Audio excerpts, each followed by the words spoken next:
Hello everybody. छात्र मार्गदर्शन के इस यूट्यूब चैनल में आप सभी का स्वागत है। तो आज मैं इस वीडियो में क्लास 10th के विषय रसायन विज्ञान चैप्टर का नाम है अम्ल, क्षारक एवं लवण, जिसको अंग्रेजी में अम्ल को एसिड कहते हैं, क्षारक को बेस कहते हैं एवं लवण को साल्ट कहते हैं। तो चलिए आज मैं इसको लेकर आया हूँ। तो इसमें मैं बताऊंगा कि अम्ल क्या होता है, क्षारक क्या होता है एवं लवण क्या होता है। तो सबसे पहली बात है यहाँ पर कि अम्ल, अम्ल को अंग्रेजी में हम कहते हैं एसिड। क्या कहते हैं? एसिड कहते हैं। तो एसिड शब्द जो है वह लिया गया है एसिड्स से, एसिड से लिया गया है, जिसका अर्थ होता है खट्टा। तो इसका गुण क्या है? अम्ल का मुख्य गुण है कि यह स्वाद में कैसा होता है? खट्टा होता है। जैसे उदाहरण के रूप में हम देखें तो जैसे नींबू का रस हुआ, नींबू का रस भी खट्टा होता है।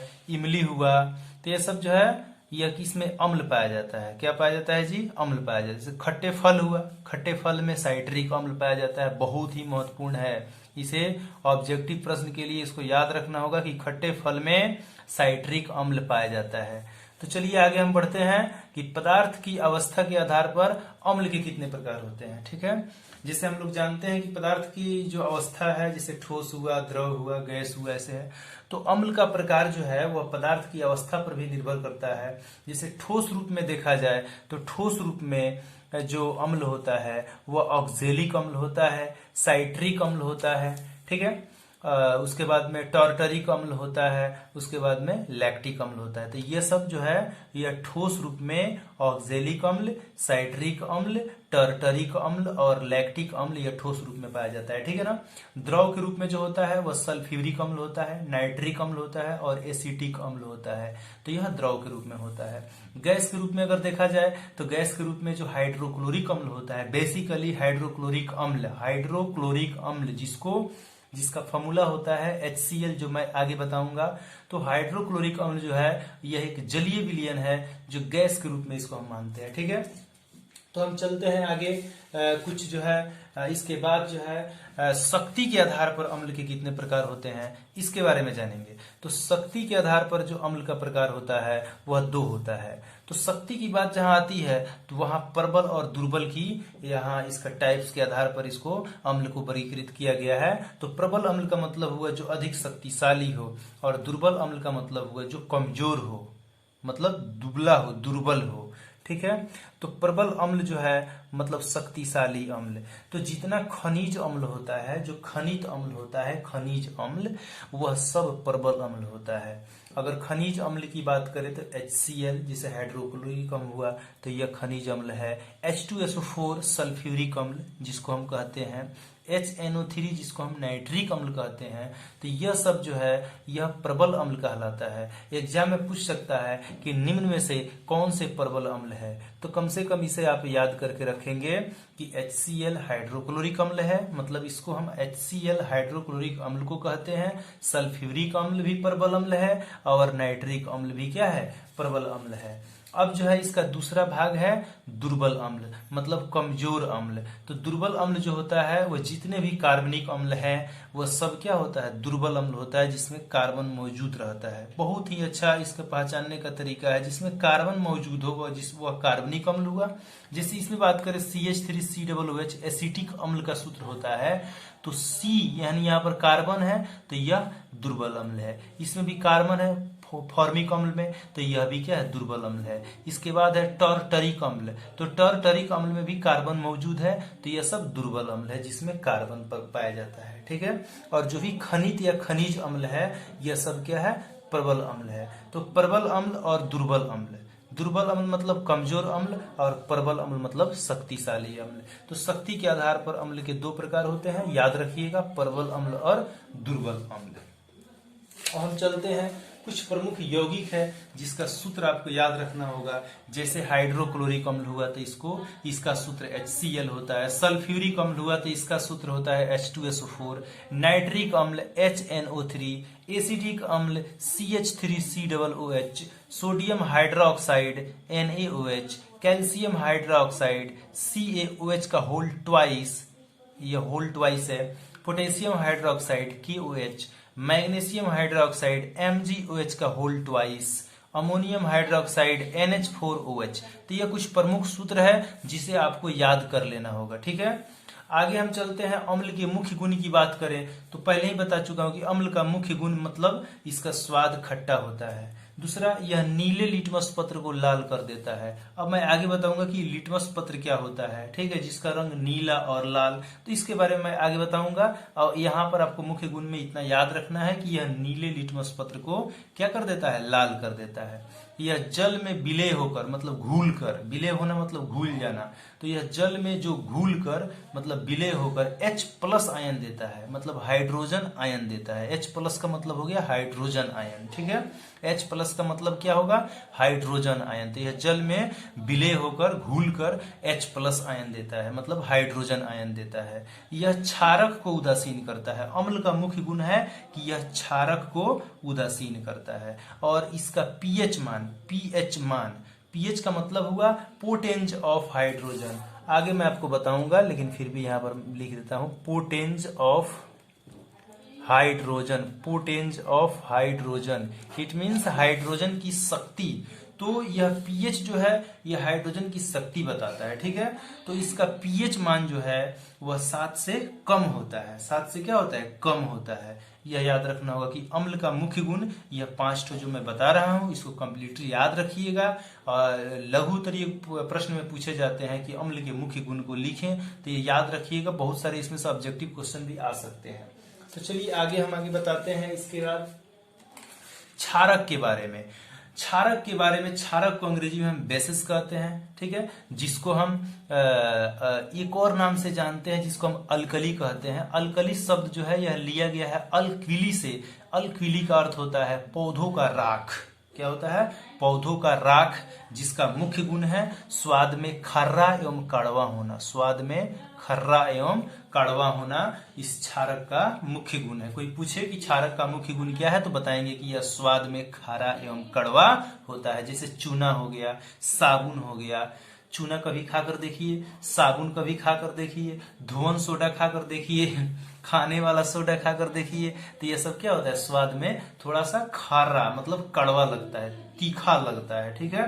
तो यह क्षारक का मुख्य गुण है, इस स्वाद में खारा एवं कड़वा लगता है। अगर हम क्षारक और क्षार की बात करें, देखिए क्षार शब्द और क्षारक शब्द में अंतर है। तो क्षार जो होता है, जो जल में विलय क्षारक होते हैं, जो क्षारक जल में घुल जाते हैं, उसका नाम हो गया क्षार। तो क्षार क्या है, तो जल में विलय क्षारक को हम क्या कहते हैं, क्षार कहते हैं। जल में विलय क्षारक को हम क्या कहते हैं जी, क्षार कहते हैं। तो जिस तरह से शक्ति के आधार पर अम्ल को 2 भागों में बांटा गया था, एक प्रबल अम्ल और एक दुर्बल अम्ल, उसी तरह से शक्ति के आधार पर क्षारक को भी 2 भागों में बांटा गया है, एक प्रबल क्षारक और एक दुर्बल क्षारक। मतलब एक शक्तिशाली क्षारक और एक कमजोर क्षारक। तो प्रबल क्षारक जो होता है, सोडियम हाइड्रोक्साइड और पोटेशियम हाइड्रोक्साइड, यह दोनों प्रबल क्षारक होता है, ठीक है। और दुर्बल क्षारक जो होता है, ammonium hydroxide, calcium hydroxide, magnesium hydroxide, यह सब दुर्बल क्षारक होता है। मैं आपको प्रयोग द्वारा बताऊंगा कि प्रबल क्षारक प्रबल क्यों होता है, दुर्बल क्यों होता है, ठीक है। तो घबराने की जरूरत नहीं है, यह बस याद कीजिए, इसको रट डालिए, बहुत ही एग्जाम के लिए इंपॉर्टेंट है। तो अम्ल एवं क्षारक की जांच के लिए उपयोग में लाए जाने वाला जो सूचक होता है, सूचक मतलब इंडिकेटर, जो सूचना देता हो कि कौन सा पदार्थ अम्ल है और कौन सा पदार्थ क्षारीय है या क्षारकीय है, इसकी सूचना जो देता है उसको हम सूचक कहते हैं। आगे हम सूचक का परिभाषा भी बताएंगे आपको। तो 3 सामान्य, 3, 4, 5 हम सामान्य सूचक के बारे में बताते हैं आपको। जैसे पहला है लिटमस पत्र। तो लिटमस पत्र का जो रंग होता है, यह नहीं रहेगा, लिटमस पत्र का जो रंग होता है वह नीला एवं लाल होता है और एक प्राकृतिक सूचक है। कैसा सूचक है, प्राकृतिक सूचक है। मतलब प्राकृतिक और संश्लेषित की बात की, प्राकृतिक सूचक जो प्रकृति ने बनाया है उसको, तो उसको हम बोलते हैं प्राकृतिक सूचक। और संश्लेषित सूचक उसे कहते हैं जिसको हम खुद बनाते हैं। जैसे मेथिल ऑरेंज हुआ, जिसका रंग नारंगी होता है। एक फिनोल्फ्थेलिन है, तो फिनोल्फ्थेलिन जो है इसका कोई रंग नहीं होता, मतलब बिल्कुल ये रंगहीन होता है, ठीक है। चौथा है हल्दी। हल्दी भी एक तरह का सूचक है जो प्राकृतिक सूचक है। पत्ता गोभी हुआ, यह भी प्राकृतिक सूचक है। उसके बाद में चुकंदर हुआ, यह भी क्या है, प्राकृतिक सूचक है। तो यहाँ पर कुछ सूचक जैसे लिटमस पत्र हुआ जो नीला लाल रंग का होता है और यह प्राकृतिक सूचक। एग्जाम पूछ सकता है कि लिटमस पत्र कैसा सूचक है, ऑप्शन दे देगा प्राकृतिक सूचक, संश्लेषित सूचक, तो इसको याद रखना होगा। मेथिल ऑरेंज और फिनोल्फ्थेलिन जो होता है, इस दोनों का रंग कैसा होता है, उसके बाद में यह किस प्रकार का सूचक है, तो इसको भी ध्यान में रखना है।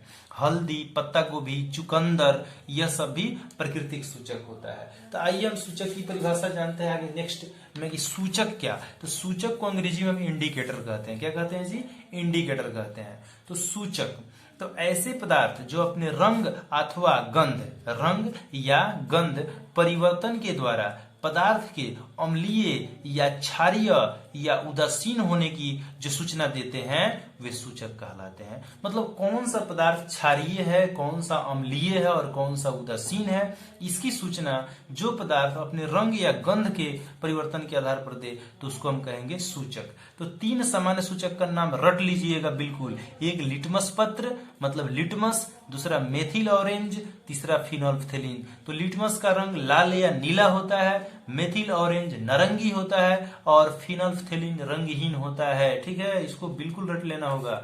लिटमस पत्र जो होता है इसमें बैगनी रंग का उदासीन रंजक होता है। लिटमस पत्र में रंजक मतलब रंग, उदासीन मतलब बिल्कुल उदासीन, जिसका कोई मतलब अम्लीय या क्षारीय इस तरह कोई न हो, मतलब इसमें बैगनी रंग का उदासीन रंजक होता है जो थैलोफाइटस समूह 9th क्लास में जो पौधों का जो विभाजन जैसे थाइलोफाइटा, ब्रायोफाइटा, टेरिडोफाइटा, एक पौधों का समूह होता है, तो उसमें से जो एक समूह है जिसका नाम है थैलोफाइटा समूह। तो थैलोफाइटा समूह के एक पौधे का नाम है जिसका नाम है लीचेन। ठीक है, याद रखिएगा। तो इसमें बैगनी रंग का एक उदासीन रंजक होता है जो थैलोफाइटा समूह के लीचेन पौधों से निकाला जाता है। ठीक है, तो लिटमस पत्र कैसे मतलब कहां से प्राप्त होता है, यह चीज की जानकारी रखनी जरूरी है कि इसमें बैगनी रंग का उदासीन रंजक होता है जो थैलोफाइटा समूह के लीचेन पौधों से निकाला जाता है। एक और हम बात करते हैं जो संश्लेषित होता है, जैसे मेथिल ऑरेंज हुआ, तो इसका जो रंग होता है वह नारंगी रंग होता है और यह नारंगी रंग अम्लीय विलयन में लाल, अगर इसको हम अम्ल में डालें, अगर कोई पदार्थ है उसमें अगर हम डालते हैं और उसका रंग लाल हो जाता है तो हम समझ जाएंगे कि वह पदार्थ अम्लीय है, एवं क्षारीय विलयन में पीला हो जाता है। अगर हम एक विलयन में डालते हैं, अगर उसका रंग पीला हो जाता है तो हम समझेंगे कि वह पदार्थ क्षारीय है। अगर हम मेथिल ऑरेंज को एक ऐसे पदार्थ में रखते हैं जिसका रंग लाल हो जाता है तो हम समझेंगे कि वह पदार्थ अम्लीय है, और जब पीला कर देगा तो हम समझेंगे कि वह पदार्थ क्षारीय है। ठीक है, तो यह अम्ल या क्षारीय होने का संकेत मेथिल ऑरेंज लाल और पीला होकर करेगा। लाल कब होगा, जब वह पदार्थ अम्लीय होगा। पीला कब होगा, जब वह पदार्थ क्षारीय होगा। तो इसको बहुत ही ध्यान पूर्वक इसको रट लेना है बिल्कुल। अब हम चलते हैं एक और तीसरा सूचक का नाम, यह भी संश्लेषित सूचक है जिसका नाम है फिनोल्फ्थेलिन। क्या नाम है जी, फिनोल्फ्थेलिन। याद रखिएगा फिनोल्फ्थेलिन को, यह एक संश्लेषित सूचक है। तो इसका अम्लीय विलयन में कोई प्रभाव नहीं पड़ता है, मतलब अम्लीय विलयन में इसको पहचाना नहीं जा सकता है, लेकिन क्षारीय विलयन में इसका रंग गुलाबी रंग का हो जाता है। अगर इसमें इसके विलयन में कोई प्रभाव नहीं पड़ा, अगर फिनोल्फ्थेलिन को किसी पदार्थ में हम रखते हैं, किसी विलयन में हम रखते हैं, अगर उसके रंग का कोई प्रभाव नहीं पड़ा तो हम समझेंगे कि वह पदार्थ अम्लीय है। लेकिन अगर उस पदार्थ का रंग गुलाबी रंग का हो जाता है, गुलाबी रंग का, तो हम समझेंगे कि वह क्षारीय विलयन है। मतलब उस विलयन का जो उस विलयन का जो गुण है वह क्या है, क्षारीय है। ठीक है, तो अब हम एक और सूचक जो प्राकृतिक सूचक है हल्दी की बात करते हैं, जो हमारे घरों में भी होता है। तो कैसा होता है जी हल्दी, पीला, मतलब उसका रंग जो है, उसका रंजक जो है वह पीले रंग का होता है, जो क्षारकीय विलयन में लाल भूरा हो जाता है। क्षारकीय मतलब चूना, जैसे चूना क्षारकीय चीज है, तो अगर हल्दी और चूना छाप देते हैं तो उसका रंग कैसा हो जाता है, लाल या भूरा कलर का हो जाता है। तो इसमें पीला रंजक होता है जो क्षारकीय विलयन में लाल भूरा हो जाता है, जबकि अम्लीय विलयन में कोई परिवर्तन नहीं होता है। बिल्कुल ध्यान रखना है। लाल पत्ता गोभी जो है, यह लाल पत्ता गोभी जो होता है इसमें लाल बैगनी रंग का रंजक होता है, मतलब हल्का लाल और बैगनी दोनों मिक्स होता है, मतलब उस तरह का रंजक होता है। जो क्षारीय विलयन में हरा हो जाता है, मतलब उसको ऐसे विलयन में डाला जाए कि वह हरा हो जाए तो समझेंगे कि वह विलयन कैसा है, तो क्षारीय विलयन है। एवं अम्लीय विलयन में वही रहता है, मतलब अम्लीय विलयन में इसका कोई प्रभाव लाल पत्ता गोभी का नहीं पड़ता है। ठीक है ना। तो इसमें लाल बैगनी रंग रंजक होता है जो क्षारीय विलयन में हरा हो जाता है, लेकिन अम्लीय विलयन में कोई प्रभाव नहीं पड़ता है। ठीक है। तो आगे हम सूचक जो है, जैसे फिनोल्फथालीन हुआ, हल्दी हुआ, लाल पत्ता गोभी हुआ, और भी हम सूचक के प्रकार बताए, जैसे लिटमस पत्र हुआ, मैथिल ऑरेंज हुआ, लिटमस पत्र, मैथिल ऑरेंज, फिनोल्फथालीन, हल्दी, लाल पत्ता गोभी। तो यह सब जितने भी सूचक के प्रकार हैं आपको सामने दिखाई दे रहा है, जैसे लिटमस पत्र हुआ, मैथिल ऑरेंज हुआ, फिनोल्फथालीन हुआ, हल्दी हुआ, लाल पत्ता गोभी हुआ। तो यह सब क्या है, सूचक का टाइप्स है, सूचक का प्रकार है। तो और भी जो सूचक के प्रकार हैं, नहीं, अब आइए हम इसको हम विशेष रूप से बताते हैं कि सूचक कितने प्रकार के होते हैं। तो आइए हम चलते हैं सूचक के प्रकार में। तो सूचक का जो प्रकार होता है वह दो होता है, एक रंगीय सूचक होता है और एक गंधीय सूचक होता है। रंगीय सूचक मतलब जो रंग के माध्यम से सूचना देता हो किसी पदार्थ का कि कौन सा पदार्थ अम्लीय है, कौन सा पदार्थ क्षारीय है और कौन सा उदासीन है। अगर इसके रंग के द्वारा सूचना अगर देता है कोई पदार्थ तो उसको हम बोलेंगे रंगीय सूचक। बिल्कुल आसान है, इसको याद रखिएगा। ठीक है। तो रंगीय सूचक जैसे लिटमस पत्र की बात हुई, लिटमस पत्र अभी हम बताए कि लिटमस पत्र का रंग लाल और नीला होता है। तो नीला और लाल जो होता है लिटमस पत्र का रंग, इसको हम एक पौधा जिसका नाम है थाइलोफाइटा समूह के पौधा, जिसको लीचन पौधा बोलते हैं, लीचन पौधा से इसको निकाला जाता है। ठीक है। तो लिटमस पत्र हुआ, चाहे मेथिल ऑरेंज हुआ या हल्दी हुआ, यह सब रंगीय सूचक है। और गंधीय सूचक की बात की जाए तो गंधीय सूचक का मतलब जो गंध परिवर्तन के द्वारा किसी पदार्थ के उदासीन या क्षारीय अम्लीय होने की सूचना देता है। जैसे प्याज हो गया, वैनिला हो गया, लौंग का तेल हो गया। तो यह प्याज, वैनिला और लौंग का तेल जो होता है यह गंधीय सूचक होता है। तो रंगीय सूचक वह है जो रंग परिवर्तन के द्वारा अम्लीय, क्षारीय या उदासीन होने की सूचना देता है। ठीक है। तो उसे हम क्या बोलते हैं, रंगीय सूचक कहते हैं। बहुत ही आसान है। रंगीय सूचक का उदाहरण ऊपर आप देख सकते हैं। गंधीय सूचक जो गंध के द्वारा, मतलब गंध परिवर्तन के द्वारा अम्लीय, क्षारीय या उदासीन होने की सूचना देता है, तो उसे हम गंधीय सूचक कहते हैं। तो सूचक के प्रकार, तो सूचक कितने प्रकार के हुए, दो प्रकार के हुए, एक रंगीय सूचक, एक गंधीय सूचक। तो रंगीय सूचक क्या है और गंधीय सूचक क्या है समझ में आ गया। आगे मैं नेक्स्ट वीडियो में इसके आगे वाला भाग लेकर आऊंगा। धन्यवाद।